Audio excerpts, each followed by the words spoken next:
The wind was a blade, sharp and relentless, carving its way through the cracks in Silas Blackwood's cabin. It was a sound he knew well, the lonely hymn of the high plains in the heart of a bitter winter. For 3 years since the earth had claimed his Mary and their stillborn son, the wind had been his only companion, its howl a mirror to the silence in his soul. But tonight, another sound pierced the gale. A thin, desperate cry, almost stolen by the storm. Silas froze, the half-darned sock slipping from his numb fingers. It couldn't be. Out here, miles from the nearest soul in the godforsaken town. Of redemption, the only creatures that cried in the night were coyotes and ghosts.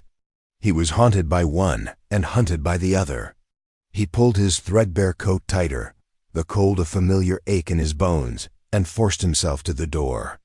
The wood groaned in protest as he pulled it open, a blast of ice and snow assailing him, stinging his face like 1,000 needles.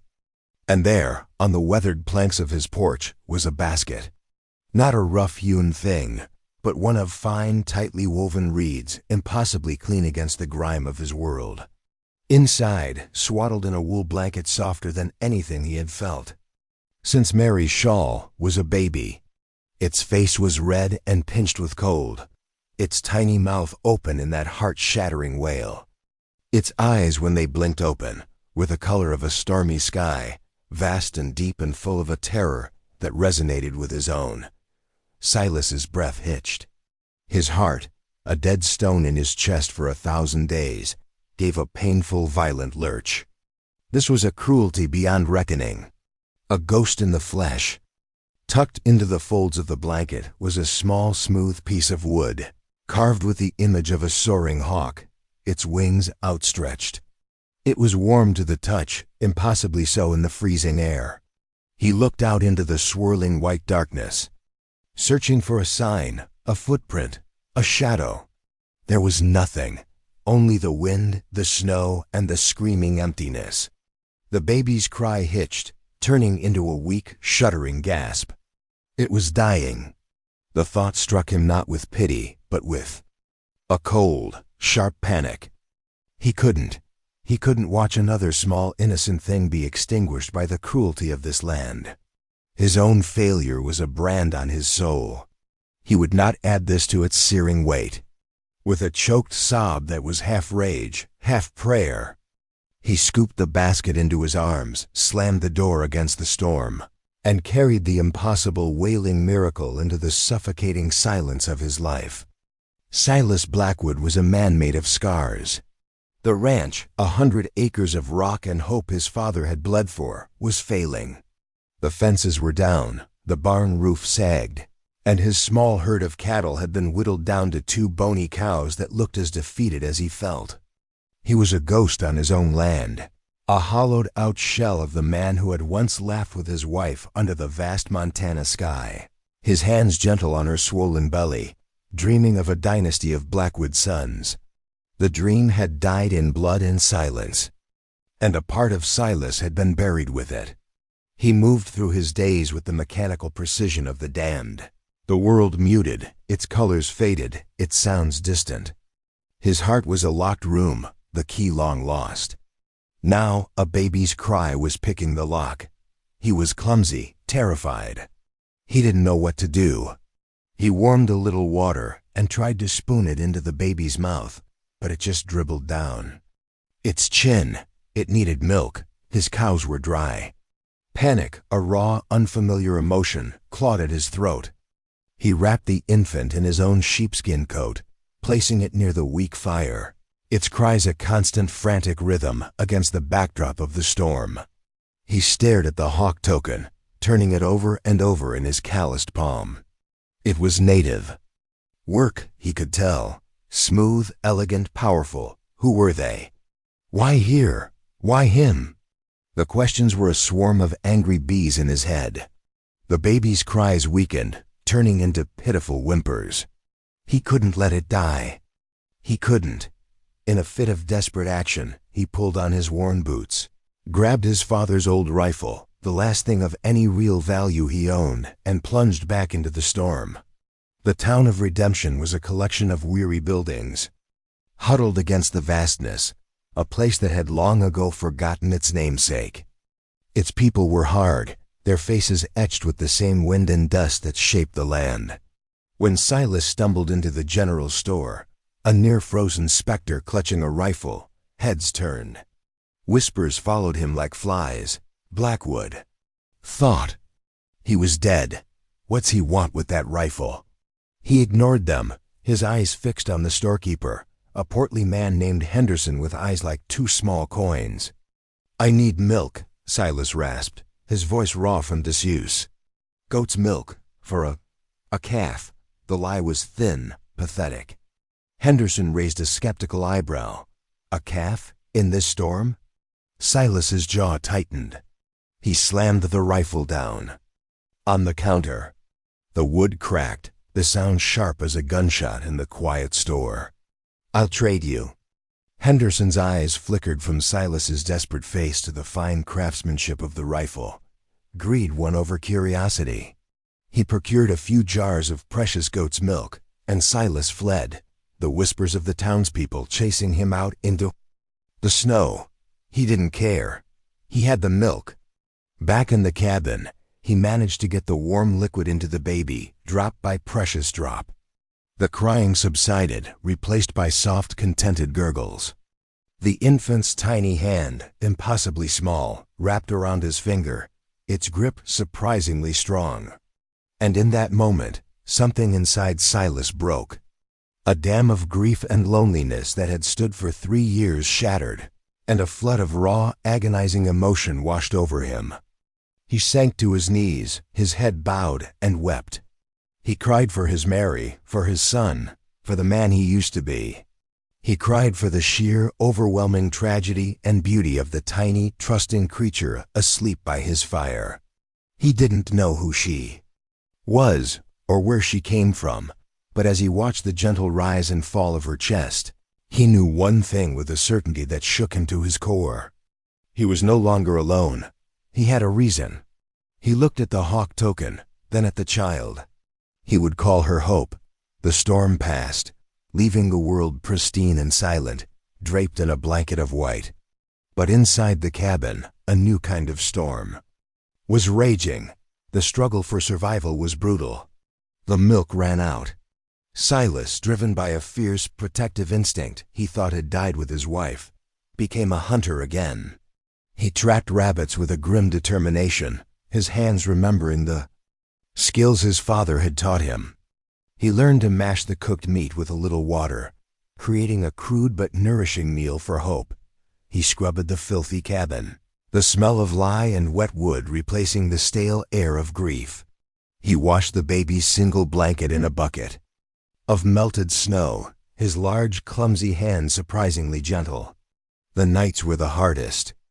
Hope would wake, crying, and Silas would walk the floor with her, his deep, rumbling voice humming old lullabies Mary used to sing, the melodies cracked and off-key, but filled with a desperate tenderness. There was no easy comfort. He was a man of silence, and she was a creature of need. There were moments of sheer, maddening frustration, when her ceaseless crying felt like an accusation, a reminder of his inadequacy. He would stare at her, his face a mask of exhaustion, and the temptation to just give up, to take her to the town and leave her on the church steps, would be immense. But then she would look at him, her stormy eyes wide and trusting, or her mouth would curve into a fleeting, gummy smile, and his resolve would harden. This was his penance. This was his redemption. He was learning to be a father in the crucible of loss, his heart slowly, painfully, stitching itself back together, one clumsy, loving act at a time. He talked to her constantly, filling the silence. He had once craved with stories of his Mary, of the stars, of the hawk that soared over the plains. He was teaching her the world, and in doing so, he was rejoining it himself. When the thaw came, Silas knew he couldn't hide forever. He needed supplies, and the town was the only place to get them. He wrapped Hope tightly against his chest in a makeshift sling, the hawk token tucked safely in his pocket, and made the long walk to redemption. The town's reaction was a wave of shock and suspicion that hit him like a physical blow. People stopped and stared, their mouths agape. The whispers were no longer behind his back. They were a hostile buzz all around him. A baby? Where in God's name did he get a baby? It's a sin. The words were stones thrown with righteous fury. Reverend Miller, a man whose piety was as thin as his lips, confronted him outside the general store. Blackwood, what is the meaning of this? An unmarried man with a child of unknown origin? It is an affront to God and this community.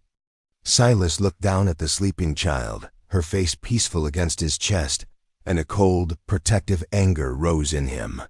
"She is my daughter," he said, his voice low and steady, daring the Reverend to challenge him. "Her name is Hope." The Reverend sputtered, his face turning a blotchy red, but Silas simply walked past him, his back straight, his head held high for the first time in years. Not everyone was hostile. Alara, the town's midwife, a woman whose own face was etched with the sorrow of having buried 2 husbands, watched him from the doorway of her small clinic. She had seen death and birth in equal measure, and she recognized the look in Silas's eyes. It was not the look of a sinner, but of a savior. She approached him quietly, her voice soft. "She's beautiful, Silas, but she needs more than rabbit meat. Let me help you." She gave him herbs to soothe the baby's colic and showed him how to make a proper mash from oats and goat's milk. Her kindness was a balm on his raw nerves, a small island of acceptance in a sea of judgment. The blacksmith, a giant of a man named Gunnar, who had lost his own family to fever, silently left a small, expertly crafted wooden rattle on Silas's wagon. These small acts of solidarity were anchors in the storm of public opinion, proof that even in a place called redemption, true grace was found not in the church, but in the quiet corners of shared human suffering. The town was divided. The whispers continued, but now they were tinged with a grudging respect. "He's raising her himself. Never thought he had it in him." Silas Blackwood, the town pariah, was becoming a legend, a foolish man fighting a losing battle, a broken soul trying to mend himself with the threat of a child's life. Spring breathed life back into the land. The snow melted, the grass turned green, and the wildflowers exploded in a riot of color. Hope was thriving. She was crawling now, her laughter a bright, bubbling sound that filled the small cabin, chasing out the last of the shadows. Silas had started to repair the fences, his hands sure and strong again. He was planting a small garden, the rich soil cool and promising beneath his fingers. He was beginning to feel something that resembled peace. And then they came. He saw them first, as a shimmer on the horizon, 7 dark figures on horseback, moving with a fluid grace that was both beautiful and terrifying. They were not cowboys. As they drew closer, his blood ran cold. Warriors, their faces were painted, their long hair braided with feathers, their bodies lean and hard as the land itself. They carried bows and lances, and they moved with the silent, inexorable purpose of a river. They stopped at the edge of his property, their leader, a man with a face like a carved rock and eyes that held the wisdom of ages, dismounting. He was older than the others, his presence radiating an immense, quiet authority.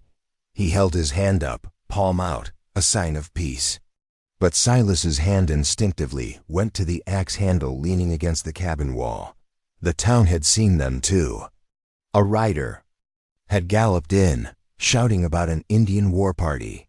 Panic erupted. Men grabbed their guns, their faces pale with fear and a dark, ugly excitement.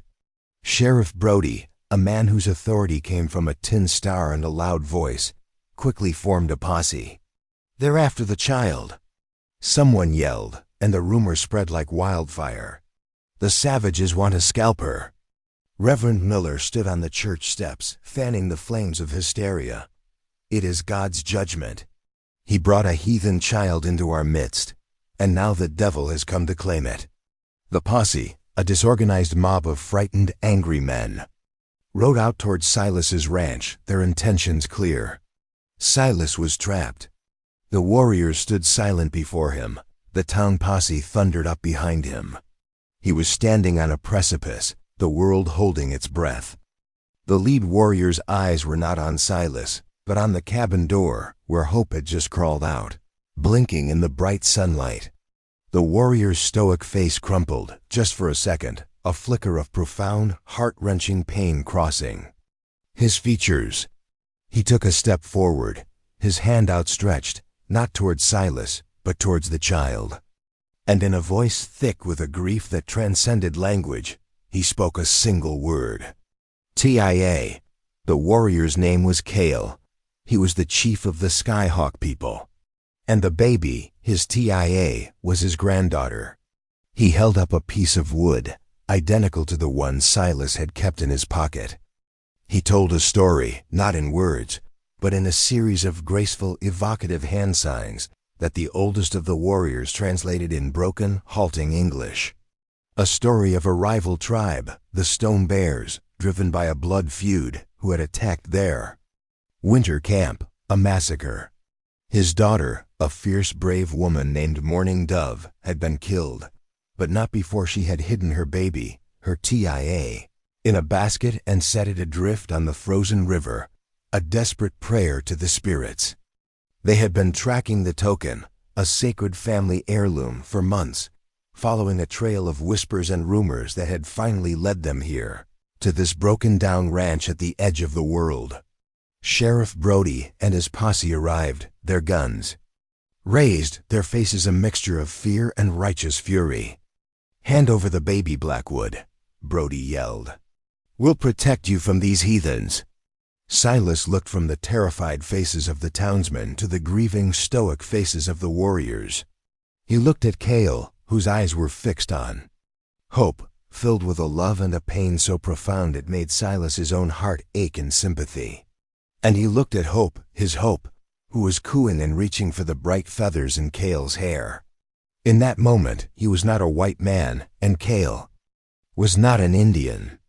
They were just two fathers, bound by the love of a child. Silas stood between them, his body a shield. "Put down your guns," he said, his voice ringing with an authority that stunned the posse into silence. "You are not taking her." He turned to Kale. He didn't have the words, the signs to explain everything, so he did the only thing he could. He bared his own soul. He spoke of Mary, of his stillborn son, of the 3 years of empty, silent darkness. He spoke of the cry in the storm, of the fear, of the clumsy, desperate struggle to keep this tiny flame of a life from being extinguished. He spoke of how she had saved him, how she had filled the hollow spaces in his heart, how she had given him a reason to live again. He spoke not as a man defending his property, but as a father pleading for his child. "She is my daughter," he finished, his voice thick with emotion, tears streaming down his face. "But I see she is yours too." He walked to the cabin, gently picked up Hope, and carried her to Kale. The chief's hand trembled as he reached out and touched his granddaughter's cheek. Hope giggled and grabbed his finger, the same way she had grabbed Silas's on that first night. A single tear traced a path through the dust on Kale's weathered face. The posse watched, their anger and fear melting away, replaced by a stunned, humbled silence. They were witnessing something sacred, something far beyond their simple understanding of the world. Kale looked at Silas, a long, searching look that seemed to see into the very core of his being. He saw the scars, the grief, but he also saw the fierce, unwavering love. He looked at his warriors, at the hostile town, and then back at the beautiful, laughing child in Silas's arms. He knew the life she would face with his people would be one of hardship, of constant danger from their enemies. Here, with this broken man who loved her with the strength of a redeemed soul, she would be safe. She would be loved. He made a decision, a choice that would change everything. He spoke to his warrior, who translated. "He will not take her. A child needs a father. She has two. You will raise her. We will stay. We will help you. We will teach her our ways. You will teach her yours. She will be a bridge between our peoples, and so it was. The 7 warriors did not leave. They made their camp by the creek, and they became a part of the landscape, a part of the ranch. They taught Silas how to read the land, to hunt with a bow, to find water where there seemed to be none. They helped him rebuild the fences, their silent competence a stark contrast to the clumsy efforts of the past. They raised the barn roof, their combined strength making the impossible task seem easy. In return, Silas shared his food, his fire, his home. The town of Redemption watched in disbelief. The fear slowly turned to curiosity, then to a grudging respect. They saw the warriors not as savages, but as men. Men who doted on the small girl who now ran laughing between the cabin and their camp. Her hair as black as theirs, her eyes the color of a Montana sky. Alara, the midwife, became a frequent visitor, her practical warmth a gentle counterpoint to the masculine energy of the ranch. She taught Silas how to cook proper meals, how to sew clothes for the growing girl, how to tend to the fevers and scrapes of childhood. She and Silas found a quiet comfort in each other's company, 2 lonely souls finding a second spring in the autumn of their lives. A new kind of family was being forged, not of blood, but of choice, of shared loss and a common love. It was a strange and beautiful tapestry, woven from the threads of 2 different worlds, held together by the laughter of a child. Years passed, the ranch thrived. It was an oasis of life and cooperation in the harsh landscape. The cattle were fat, the garden overflowed with produce, and the cabin had been expanded, a new room built with the combined skill of a frontiersman and 7 warriors. One summer evening, beneath a sky ablaze with the setting sun, the entire town of Redemption gathered at the Blackwood Ranch. There was no preacher, no formal ceremony.